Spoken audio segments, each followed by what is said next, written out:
हिंदी साहित्य में प्रेमचंद का अपना एक विशिष्ट स्थान है। वह 20वीं सदी के उन लेखकों में से थे जिन्होंने अपनी रचनाओं में यथार्थ की जीती जागती तस्वीर पाठकों के सामने रखी। उनकी अधिकांश रचनाएं ग्रामीण भारत की पृष्ठभूमि में लिखी गई हैं। प्रस्तुत है उनकी विशिष्ट रचनाओं में से एक, बूढ़ी काकी। बुढ़ापा बहुधा बचपन का पुनरागमन हुआ करता है। बूढ़ी काकी में जीवा स्वाद के सिवा और कोई चेष्टा शेष न थी और न अपने कष्टों की ओर आकर्षित करने का रोने के अतिरिक्त कोई दूसरा सहारा ही। समस्त इंद्रियां, नेत्र, हाथ और पांव जवाब दे चुके थे। पृथ्वी पर पड़ी रहती और घर वाले कोई बात उनकी इच्छा के प्रतिकूल करते, भोजन का समय टल जाता या उसका परिमाण पूर्ण न होता, अथवा बाजार से कोई वस्तु न आती और आती भी तो न मिलती, तो वे रोने लगती थीं। उनका रोना सिसकना साधारण रोना न था, वे गला फाड़ फाड़ कर रोती थीं। उनके पतिदेव को स्वर्ग सिधारे कालांतर हो चुका था। बेटे तरुण हो होकर चल बसे थे। अब एक भतीजे के सिवाय और कोई दूसरा न था। उसी भतीजे के नाम उन्होंने अपनी सारी संपत्ति लिख दी। भतीजे ने सारी संपत्ति लिखाते हुए तो खूब लंबे चौड़े वादे किए, किंतु वे सब वादे केवल कुली डिपो के दलालों के दिखाए हुए सब्ज बाग थे। यद्यपि उस संपत्ति की वार्षिक आय 150 रुपए से कम न थी, तथापि बूढ़ी काकी को पेट भर भोजन भी कठिनाई से मिलता था। इसमें उनके भतीजे पंडित बुद्धिराम का अपराध था अथवा उनकी अर्धांगिनी श्रीमती रूपा का, इसका निर्णय करना सहज नहीं। बुद्धिराम स्वभाव के सज्जन थे, किंतु उसी समय तक जब तक उनके कोष पर कोई आँच न आए। रूपा स्वभाव से तीव्र ही सही, पर ईश्वर से डरती थी। अतएव बूढ़ी काकी को उसकी तीव्रता उतनी न खलती थी जितनी बुद्धिराम की भलमनसाहट। बुद्धिराम को कभी कभी अपने अत्याचार का खेद होता था। विचारते कि इसी संपत्ति के कारण मैं इस समय भल मानुस बना बैठा हूं। यदि मौखिक आश्वासन और सूखी सहानुभूति से स्थिति में सुधार हो सकता तो उन्हें कदाचित कोई आपत्ति न होती, परंतु विशेष व्यय का भय उनकी सुचेष्टा को दबाए रखता था। यहाँ तक कि यदि द्वार पर कोई भला आदमी बैठा होता और बूढ़ी काकी उस समय अपना राग अलापने लगती तो वह आग बबूला हो जाते और घर में आकर उन्हें जोर से डांटते। बच्चों को बूढ़ों से स्वाभाविक विद्वेष होता ही है, और फिर जब माता पिता का यह रंग वे भी देखते तो वे बूढ़ी काकी को और सताया करते। कोई चुटकी काट कर भाग जाता तो कोई उन पर पानी की कुल्ली कर देता। काकी चीख मार मार कर रोती, परंतु यह बात प्रसिद्ध थी कि वह केवल खाने के लिए रोती हैं। अतएव उनके संताप और आर्तनाद पर कोई ध्यान नहीं देता था। हाँ, काकी क्रोधातुर होकर बच्चों को गालियां देने लगती तो रूपा घटनास्थल पर आ पहुंचती। इस भय से काकी अपनी जीवा कृपाण का कदाचित ही प्रयोग करती थी। यद्यपि उपद्रव शांति का यह उपाय रोने से कहीं अधिक उपयुक्त था। संपूर्ण परिवार में यदि काकी से किसी को अनुराग था तो वह बुद्धिराम की छोटी लड़की लाडली थी। लाडली अपने दोनों भाइयों के भय से अपने हिस्से की मिठाई चबैना बूढ़ी काकी के पास बैठकर खाया करती थी। यही उसका रक्षागार था, और यद्यपि काकी की सरल उनकी लोलुपता के कारण बहुत महंगी पड़ती थी, तथापि भाइयों से के अन्याय से कहीं सुलभ थी। इसी स्वार्थानुकूलता ने इन दोनों में सहानुभूति का आरोपण कर दिया था। रात का समय था। बुद्धिराम के द्वार पर शहनाई बज रही थी और गांव के बच्चों का झुंड विस्मयपूर्ण नेत्रों से गाने का रसास्वादन कर रहा था। चारपाइयों पर मेहमान विश्राम करते हुए नाइयों से मुक्कियां लगवा रहे थे। समीप ही खड़ा हुआ भाट विरदावली सुना रहा था और कुछ भावज मेहमानों की वाह वाह पर ऐसे खुश हो रहा था मानो इस वाह वाह का यथार्थ में वही अधिकारी है। दो एक अंग्रेजी पढ़े हुए नवयुवक इन व्यवहारों से उदासीन थे। वे इस गंवार मंडली में बोलना अथवा सम्मिलित होना अपनी प्रतिष्ठा के अनुकूल नहीं समझते थे। आज बुद्धिराम के बड़े लड़के मुखराम का तिलक आया है। यह उसी का उत्सव है। घर के भीतर स्त्रियां गा रही थीं और रूपा मेहमानों के लिए भोजन के प्रबंध में व्यस्त थी। भट्टियों पर कड़ाह चढ़ रहे थे। एक में पूरियां कचौरियां निकल रही थीं, दूसरे में अन्य पकवान बनते थे। एक बड़े हंडे में मसालेदार तरकारी पक रही थी और मसाले की क्षुधावर्धक सुगंध चारों ओर फैली हुई थी। बूढ़ी काकी अपनी कोठरी में शोक में विचार की भांति बैठी हुई थी। यह स्वाद मिश्रित सुगंध ही उन्हें बेचैन कर रही थी। वे मन ही मन विचार कर रही थीं, संभवतः मुझे पूरियां न मिलेंगी। इतनी देर हो गई है, कोई भोजन न लेकर आया। मालूम होता है सब लोग भोजन कर चुके हैं, मेरे लिए कुछ न बचा। यह सोचकर उन्हें रोना आया, परंतु असकुन के भय से वह रो न सकी। आह, कैसी सुगंधी है! अब मुझे कौन पूछता है? जब रोटियां के ही लाले पड़े हैं तब ऐसे भाग्य कहाँ कि भरपेट पूरियां मिले। यह विचार कर उन्हें रोना आया। कलेजे में हूक सी उठने लगी, परंतु रूपा के भय से फिर उन्होंने मौन धारण कर लिया। बूढ़ी काकी देर तक इन्हीं दुखदायक विचारों में डूबी रहीं। घी और मसालों की सुगंधी रह रहकर मन को वापस से बाहर किए देती थी। मुंह में पानी भर भर आता था। पूड़ियों का स्वाद स्मरण करके हृदय में गुदगुदी होने लगती थी। किसे पुकारूं, आज लाडली बेटी भी नहीं आई। दोनों छोकरे सदा दिख किया करते हैं, आज उनका भी कहीं पता नहीं। कुछ मालूम तो होता कि क्या बन रहा है।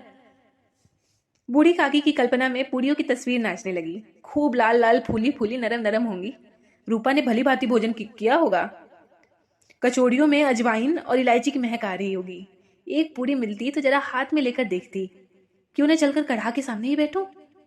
पूड़ियां छन छन कर तैयार होंगी, कढ़ा से गरम गरम निकालकर थाली में रखी जाती होंगी। फूल हम घर में भी सूंघ सकते हैं, परंतु वाटिका में तो कुछ और ही बात होती है। इस प्रकार निर्णय करके बूढ़ी काकी उकड़ू बैठकर हाथों के बल सरकती हुई बड़ी कठिनाई से चौखट से उतरी और धीरे धीरे रेंगती हुई कढ़ा के पास आ बैठी। यहाँ आने पर उन्हें इतना ही धैर्य हुआ जितना भूखे कुत्ते को खाने वाले के सम्मुख बैठने में होता है। रूपा उस समय कार्यभार से उद्विग्न हो रही थी। कभी इस कोठे में जाती, कभी उस कोठे में, कभी कढ़ा के पास जाती, कभी भंडार में जाती। किसी ने बाहर से आकर कहा, महाराज ठंडाई मांग रहे हैं। ठंडाई देने लगी। इतने में किसी ने आगे कहा, भाट आया है, उसे कुछ दे दो। भाट के लिए सीधा निकालने लगी कि एक तीसरे आदमी ने आकर कहा, अभी भोजन तैयार होने में कितनी विलंब है, जरा ढोल मजीरा उतार दो। बेचारी अकेली स्त्री दौड़ते दौड़ते व्याकुल हो रही थी, झुंझलाती थी, कुड़ती थी, परंतु क्रोध प्रकट करने का अवसर न पाती थी। भय होता कहीं पड़ोसी ने यह न कहने लगे कि इतने में उबल पड़ी। पास से स्वयं कंठ सूख रहा था, गर्मी के मारे फूकी जाती थी, परंतु इतना भी अवकाश नहीं था कि जरा पानी पी ले अथवा पंखा लेकर झले। यह भी खटका था कि जरा आग हटी और चीजों की लूट मची। इस अवस्था में उसने बूढ़ी काकी को कढ़ा के पास बैठी देखा तो जल गई। क्रोध न रुक सका। इसका भी ध्यान न रहा कि पड़ोसने बैठी हुई हैं, मन में क्या कहेंगी। पुरुषों में लोग सुनेंगे तो क्या कहेंगे। जिस प्रकार मेढक केचुए पर झपटता है, उसी प्रकार बूढ़ी काकी पर झपटी और उन्हें दोनों हाथों से झटक कर बोली, ऐसे पेट में आग लगे, पेट है या भांड। कोठरी में बैठते क्या दम घुटता था। अभी मेहमानों ने खाना नहीं खाया, भगवान को भोग नहीं लगा, तब तक धैर्य ना हो सका। आकर छाती पर सवार हो गई। जल जाए ऐसी जीभ, दिन भर खाती ना होती तो न जाने किसकी हांडी में मुंह डालती। गांव देखेगा तो कहेगा कि बुढ़िया भरपेट खाने को नहीं पाती, तभी तो इस तरह मुंह बैठी रहती है। डायन न मरे माचा छोड़े, नाम बेचने पर लगी है, नाक कटवा कर दम लेगी। इतनी ठूसती है, न जाने कहाँ भस्म हो जाता है। भला चाहती हो तो जाकर कोठरी में बैठो, जब घर के लोग खाने लगेंगे तो तुम्हें मिलेगा। तुम कोई देवी नहीं हो, चाहे किसी के मुंह में पानी न जाए, परंतु पूजा पहले ही हो जाए। बूढ़ी काकी ने सिर उठाया, न रोई न बोली, परंतु रेंगती हुई अपनी कोठरी में चली गई। आवाज ऐसी कठोर थी कि हृदय और मस्तिष्क की संपूर्ण शक्तियां, संपूर्ण विचार और संपूर्ण भार उसी की ओर आकर्षित हो गए थे। नदी में जब कगार का कोई बृहद खंड कर गिरता है तो आसपास का जल समूह चारों ओर उसी स्थान को पूरा करने के लिए दौड़ता है। भोजन तैयार हो गया है। आंगन में पत्तलें पड़ गई, मेहमान खाने लगे। स्त्रियों ने जेवनार गीत गाना आरंभ कर दिया। मेहमानों ने नाई और सेवक गण भी उसी मंडली के साथ किंतु कुछ हटकर भोजन करने बैठे थे, परंतु सभ्यता अनुसार जब तक सबके सब न खा चुके कोई उठ न सकता था।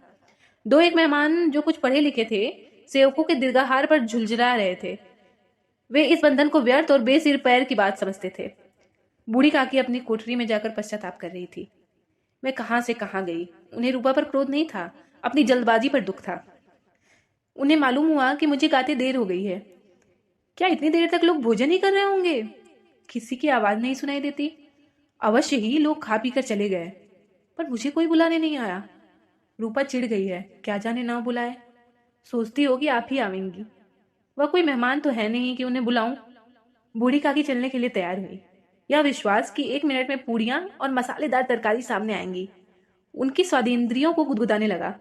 उन्होंने मन में तरह तरह के मंसूबे बांधे। पहले तरकारी से पूड़ियां खाऊंगी, फिर दही और शक्कर से। कचौड़ियां रायते के साथ मजेदार मालूम होंगी। चाहे कोई बुरा माने चाहे भला, मैं तो मांग मांग कर खाऊंगी। यही ना लोग कहेंगे कि इन्हें विचार नहीं। कहाँ करें, इतने दिन के बाद तो पूड़ियां मिल रही हैं, तो कोई मुंह जूठा करके थोड़े ही उठ जाऊंगी। वह उकड़ू बैठकर हाथों के बल सरकती हुई आंगन में आई, परंतु हाय दुर्भाग्य। अभिलाषा ने अपने पुराने स्वभाव के अनुसार समय की मिथ्या कल्पना की थी। मेहमान मंडली अभी भी बैठी हुई थी। कोई खाकर उंगलियां चाटता था, कोई तिरछे नेत्रों से देखता था कि और लोग अभी खा रहे हैं या नहीं। कोई इस चिंता में था कि पत्थल पर पूड़ियां छूटी जाती हैं, किसी तरह इन्हें भीतर रख लेता। कोई दही खाकर जीभ चटकारता था, परंतु दूसरा दोना मांगते संकोच करता था कि इतने में बूढ़ी काकी रेंगती हुई उनके बीच जा पहुंची। कई आदमी चौंक कर उठ गए, पुकारने लगे, अरे ये बुढ़िया कौन है? यह कहाँ से आ गई? देखो किसी को छू न दे। पंडित बुद्धिराम काकी की ओर देखते ही क्रोध से तिलमिला गए।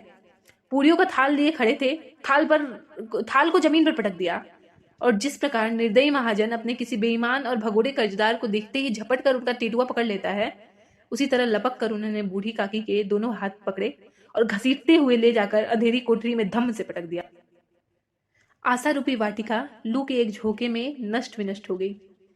मेहमानों ने भोजन किया, घर वालों ने भोजन किया, बाजे वाले, धोबी, चमार भी भोजन कर चुके, परंतु बूढ़ी काकी की ओर किसी ने न पूछा।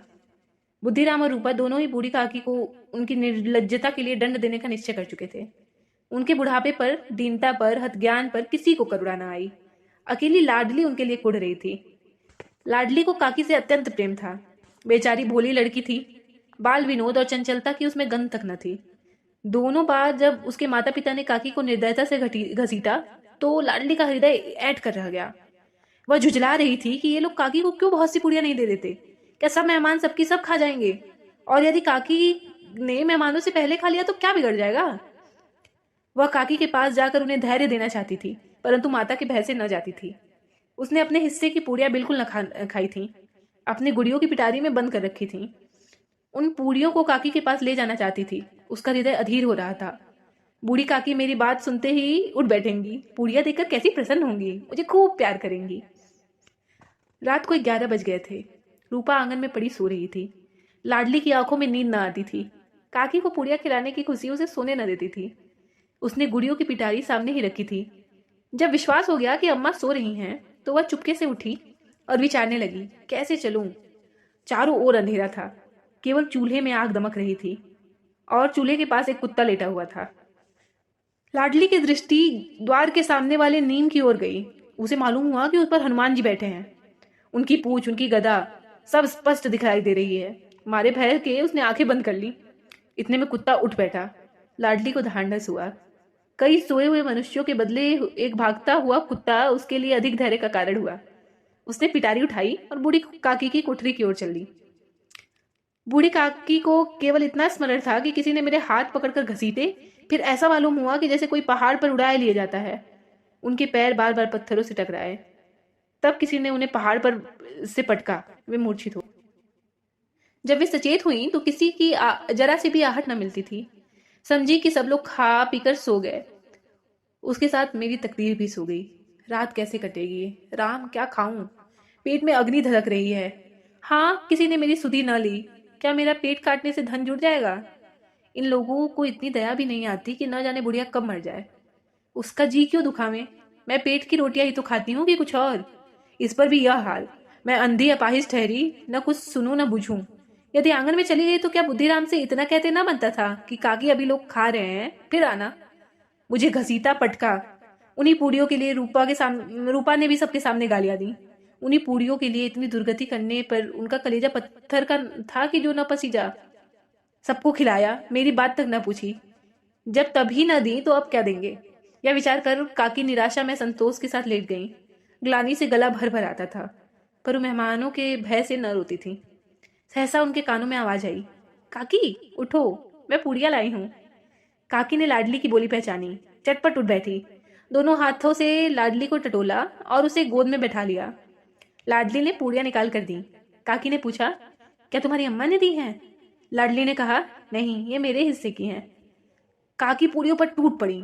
5 मिनट में पिटारी खाली हो गई। लाडली ने पूछा, काकी पेट भर गया? जैसे थोड़ी सी वर्षा ठंडक के स्थान पर और अधिक गर्मी पैदा कर देती है, उसी भांति इन छोटी थोड़ी पूड़ियों ने काकी की क्षुधा और इच्छा को और उत्तेजित कर दिया था। बोली, नहीं बेटी, जाकर अम्मा से और मांग लाओ। लाडली ने कहा, अम्मा सोती है, जगाऊंगी तो मारेंगी। काकी ने पिटारी को फिर से टटोला। उसमें कुछ खुरचन गिरे थे, उन्हें निकालकर वे खा गईं। बार बार होठ चाटती थीं, चटकारे भरती थीं। हृदय महसूस रहा था कि पूड़ियां कैसे खाऊं। संतोष से तो जब टूट जाता है तब इच्छा का बहाव अपरिमित हो जाता है। मत वालों को मद का स्मरण करना उन्हें मदांध बना देता है। काकी का अधीर मन इच्छा के प्रबल प्रवाह में बह गया। उचित और अनुचित का विचार जाता रहा। वे कुछ देर तक इस इच्छा को रोकती रहीं। सहसा लाडली से बोली, मेरा हाथ पकड़कर वहां ले चलो जहां मेहमानों ने भोजन किया है। लाडली उनका अभिप्राय न समझी। उसने काकी का हाथ पकड़ा और ले जाकर जूठे पत्तलों के पास बैठा दिया। दीन क्षुधातुर हतज्ञान बुढ़िया पत्तलों से पूड़ियों के टुकड़े चुन चुनकर भच्छर करने लगी। ओह, दही कितना स्वादिष्ट था, कचौड़ियाँ कितनी सलोनी, खस्ता कितनी सुकोमल।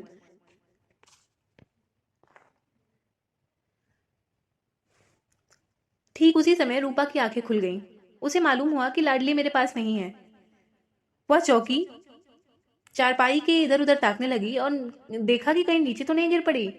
उसे वहां न पाकर वह उठी तो क्या देखती है कि लाडली जूठे पत्तलों के पास चुपचाप खड़ी है और बूढ़ी काकी पत्तलों से पूड़ियों के टुकड़े उठा उठा कर खा रही हैं। रूपा का हृदय सन्न हो गया। किसी गाय की गर्दन पर छुरी चलते देख जो उसकी अवस्था होती, वही उस समय हुई। एक ब्राह्मणी दूसरों के जूठी पत्तले टटोले, इससे अधिक सूक्ष्म दृश्य असंभव था। पूड़ियों के कुछ ग्रासों के लिए उसकी चचेरी सास ऐसा पतित और निकृष्ट कर्म कर रही है, यह वह दृश्य था जिसे देखकर देखने वालों के हृदय कांप उठते हैं। ऐसा प्रतीत होता मानो जमीन रुक गई, आसमान चक्कर खा रहा है, संसार पर कोई आपत्ति आने वाली है। रूपा को क्रोध न था, शोक के सम्मुख क्रोध कहां। करुणा और भय से उसकी आंखें भर आई। इस अधर्म के पाप का भागी कौन है? उसने सच्चे हृदय से गगन मंडल की ओर हाथ उठाकर कहा, परमात्मा मेरे बच्चों पर दया करो, इस अधर्म का दंड मुझे मत दो, नहीं तो मेरा सत्यानाश हो जाएगा। रूपा को अपनी स्वार्थपरता और अन्याय इस प्रकार प्रत्यक्ष रूप से कहीं न देख पड़े थे। वह सोचने लगी, हाय कितनी निर्दयी हूं, जिसकी संपत्ति से मुझे 200 रुपया वार्षिक आय हो रही है, उसकी यह दुर्गति, और मेरे कारण। हे दयामय भगवान, मुझसे बड़ी भारी चूक हुई है, मुझे क्षमा करो। आज मेरे बेटे का तिलक था, सैकड़ों मनुष्यों ने भोजन पाया, मैं उनके इशारों की दासी बनी रही, अपने नाम के लिए हजारों रुपए व्यय कर दिए, परंतु जिसकी बदौलत हजारों रुपए खाए उसे इस उत्सव में भरपेट भोजन भी न दे सकी, परंतु इसी कारण तो वह वृद्धा असहाय है। रूपा ने दिया जलाया, अपने भंडार का द्वार खोला और एक थाली में संपूर्ण सामग्रियां सजाकर लिए हुए वह बूढ़ी काकी की ओर चली। आधी रात जा चुकी थी। आकाश पर तारों से थाल सजे हुए थे और उन पर बैठे हुए देवगढ़ स्वर्गीय पदार्थ सजा रहे थे, परंतु उनमें किसी को वह परमानंद प्राप्त न हो सकता था जो बूढ़ी काकी को अपने सम्मुख थाल देखकर प्राप्त हुआ। रूपा ने कंठावरुद्ध स्वर में कहा, काकी उठो, भोजन कर लो, मुझसे बड़ी भूल हुई, उसका बुरा न मानना, परमात्मा से प्रार्थना कर दो कि वह मेरा अपराध क्षमा कर दे। भोले भाले बच्चे की भांति जो मिठाइयां पाकर मार और तिरस्कार सब भूल जाता है, बूढ़ी काकी वैसे ही सब भुलाकर बैठी हुई खाना खा रही थी। उनके एक एक रोए से सच्ची सदिच्छाएं निकल रही थीं और रूपा बैठी इस स्वर्गीय दृश्य का आनंद लेने में निमग्न